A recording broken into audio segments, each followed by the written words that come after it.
നിന്റെ ചേട്ടനെ പേടിക്കണമെന്ന് ഞാൻ കൂടെ കൂടെ പറയാറില്ലേ?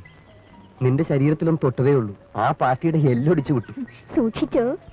കാത്തു സൂക്ഷിച്ചു വെക്കാനല്ലേ ചേട്ടൻ അനിയത്തി എനിക്ക് തരാൻ പോകുന്നത്. ഇങ്ങനെ ഒരു ചേട്ടനെ കിട്ടാൻ ഭാഗ്യം ചെയ്യണം. ആ, ഞാൻ ഭാഗ്യവതിയാ. ചേട്ടന്റെ കാര്യത്തിൽ മാത്രവും അല്ല, എല്ലാ കാര്യത്തിലും. എനിക്ക് എന്റെ ഭാഗ്യം വന്നത് നിന്നോട് കൂടിയാണ്. നീ എന്റെ ജീവിതത്തിൽ ഇല്ലാതായാൽ എന്റെ ഭാഗ്യവും പോകും. ഈ ആണുങ്ങൾ മുഖസ്തുതി പറയാൻ മിടുക്കന്മാരാ. ഞാനില്ലാതായാൽ ശ്യാം എങ്ങനെ ഇരിക്കുമെന്ന് എനിക്കൊന്ന് കാണണം. ഷടാ, ഞാനെങ്ങാനും മരിച്ചുപോയാൽ പിന്നെ ശ്യാമിനെ കാണാൻ പറ്റില്ലല്ലോ. മരണം മണ്ണാൻ കട്ട, അനാവശ്യം പറയാൻ നാവടക്ക് പെണ്ണേ.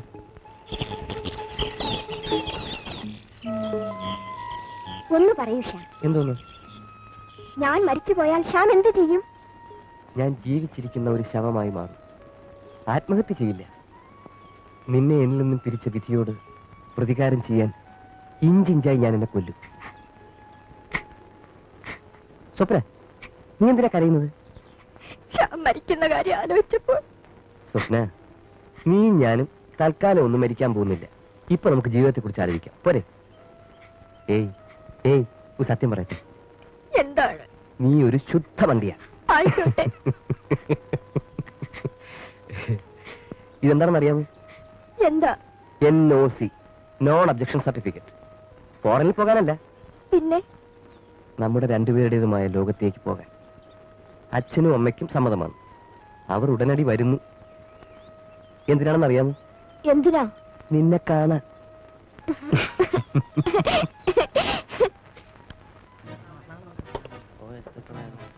Hello hello.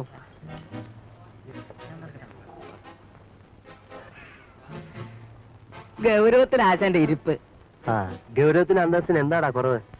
പെങ്ങള് സമ്പാദിച്ചുകൊണ്ട് കൊടുക്കല്ലേ? എടാ അലക്സേ, അസൂയപ്പെട്ടിട്ട് കാര്യമില്ലടാ. സുന്ദരിയായ പെങ്ങന്മാരുണ്ടാകാൻ ഭാഗ്യം വേണം. അതും പോരാ, അവളെയൊക്കെ പണക്കാര് പിള്ളേർക്ക് കൂട്ടിക്കൊടുക്കാനുള്ള തൊലിക്കട്ടിയും വേണം. വേണം. അമ്മയും മോശമില്ലടാ, അവരും കൂടി അറിഞ്ഞുകൊണ്ടാ പരിപാടി.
സ്വപ്ന, നിന്റെ ചേട്ടൻ ക്യാൻറ്റീനിൽ വെച്ച് ലാലുവുമായി അടികൂടാ.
സ്വപ്ന സ്വപ്ന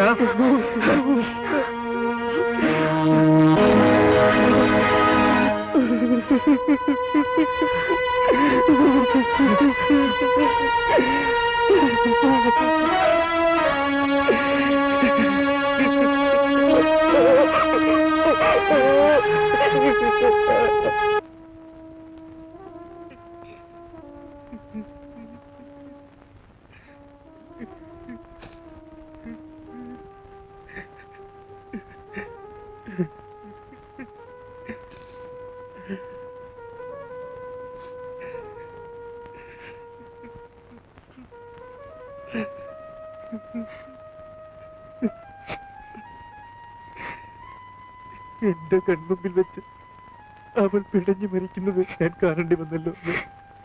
എനിക്ക് അവളെ രക്ഷിക്കാൻ കഴിഞ്ഞില്ലല്ലോ.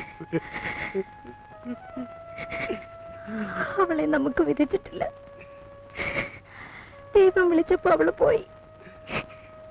ദൈവം വിളിച്ചിട്ടല്ല അവൾ പോയത്. അവനെ ഞാൻ സുരേഷ്, പ്രതികാരം ഒരു കാര്യത്തിനും പരിഹാരമാവുന്നില്ല. നീ ചിന്ത മനസ്സിൽ നിന്ന് ഉപേക്ഷിക്കണം. അതിന് ഞാൻ മരിക്കണം. നോക്കു മോനെ, ഈ അമ്മയാണ് നിന്നോട് പറയുന്നത്. ഞാൻ വേണ്ടത്ര സഹിച്ചു. ഇനി എനിക്ക് വയ്യടാ മോനെ. നീ മാത്രമേ ഉള്ളൂ ഈ അമ്മയ്ക്ക്. നിനക്കൊന്നും സംഭവിക്കുന്നത് കാണാതെ അമ്മയ്ക്ക് കണ്ണടയ്ക്കണം. നീ എനിക്ക് വാക്കുതാ. അമ്മേ, നീ എന്തെങ്കിലും അപകടത്തിലേക്ക് എടുത്ത് ചാടുകയാണെങ്കിൽ അതിനു മുമ്പ് അമ്മ ജീവിതം അവസാനിപ്പിച്ചിരിക്കും. അമ്മേ, എനിക്ക് വാക്കുതാ. അമ്മയ്ക്ക് എന്നെ വിശ്വാസമില്ലേ? നീ അല്ലാതെ എനിക്ക് ആരുണ്ടടാ മോനെ വിശ്വസിക്കാൻ? അമ്മയുടെ മനസ്സ് വിഷമിപ്പിക്കുന്ന ഒന്നും ഞാൻ ചെയ്യില്ല. സത്യം. മതി, ചെല്ല്, പോയി വല്ലതും കഴിക്കേ.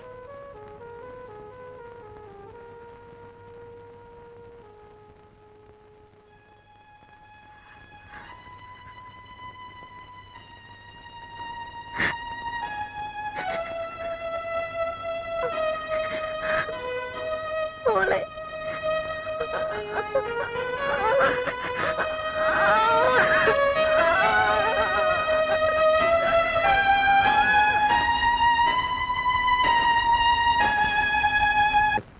നിങ്ങൾ എന്റെ മകനെ രക്ഷിക്കണം. പണം എനിക്കൊരു പ്രശ്നമല്ല. I am ready to throw any amount. Mister Rajasekharan, നിങ്ങൾ ഇരിക്കുന്ന സ്ഥലം മറക്കരുത്.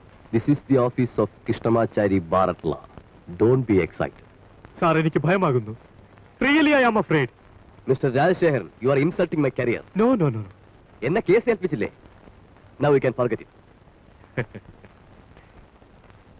ഇതാ 20,000 രൂപയുണ്ട്. തൽക്കാലം ഇതിരിക്കട്ടെ. All the best.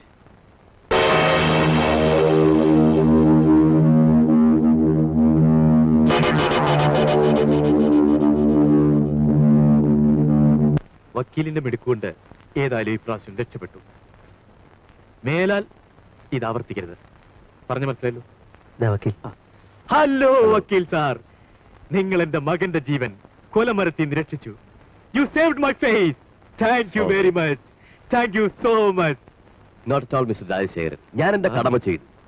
എന്റെ തൊഴിലിന്റെ അന്തസ് എന്റെ ജയത്തിലാണ്. I won't fail in my case. അതാണ് കൃഷ്ണമാചാരി ഭാരത് ലാ. Come on. നിങ്ങളെപ്പോലുള്ള ഒരാൾക്ക് മാത്രമേ ഈ കേസ് ജയിക്കാൻ പറ്റൂ.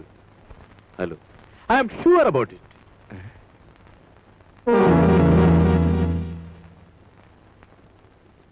I am sorry Suresh.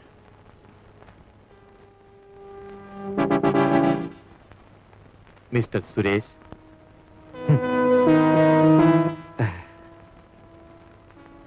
സുരേഷിന്റെ വേദന എനിക്ക് മനസ്സിലാവുന്നുണ്ട്. സംഭവിക്കാനുള്ളത് സംഭവിച്ചു. ഇനിയിപ്പോൾ സുരേഷ് ഞങ്ങളോട് വൈരാഗ്യം കാട്ടരുത്. Be friends. ഇത് വാങ്ങൂ. സുരേഷിന്റെ നഷ്ടത്തിന് പകരമല്ല, എന്റെ മനസ്സമാധാനത്തിന് വേണ്ടി.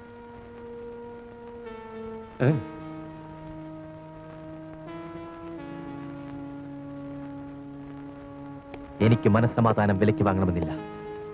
വേണമെങ്കിൽ ഞാനത് നേടിയെടുക്കും. സുരേഷ്, നിങ്ങളുടെ മകനെ വെറുതെ വിട്ടത് കോടതിയാണ്. പക്ഷേ എന്റെ മനസ്സിന്റെ കോടതി അവനെ വെറുതെ വിടില്ല. ഞാൻ ജീവിച്ചിരിപ്പുണ്ടെങ്കിൽ.